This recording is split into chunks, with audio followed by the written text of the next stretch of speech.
That chasm or that gap is really between the science production community and all of the science products and decision support tools and all the good things that happen in that world, and end users or land managers who we hope will use that information to inform land management or conservation decision making. And it's really that gap between those communities. This is a long known challenge that we have in natural resources that goes well beyond the sagebrush biome.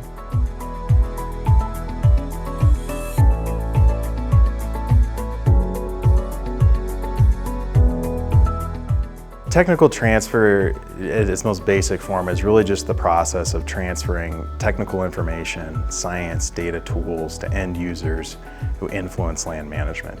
So it's really that bridge over that chasm or the gap, and that's the imagery that we use when we describe it in this paper. The paper is very focused on science production to end users and land managers, but there's also going up to policymakers and decision makers. Technical transfer is important in that arena too, in terms of how we have cutting edge science informing both, big P policy, statute, legislative things like that, but also, little p policy. How do folks interpret rules and regulations and how they apply them? And technical transfer is needed there to support those folks in doing their jobs and informing decision making.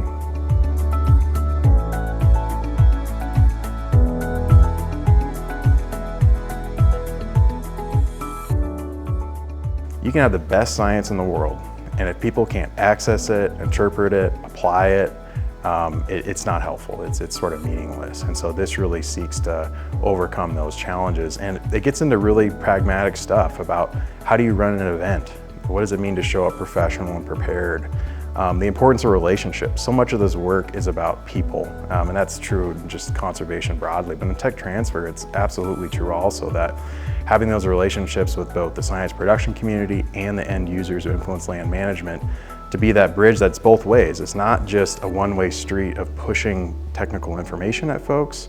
It's also helping scientists and science producers produce products that are actually addressing the needs of land managers and kind of that co-production process. How do we help people use this stuff and apply this information in their own decision-making frameworks? Facts don't change people's minds. There's a lot of reasons why people do what they do.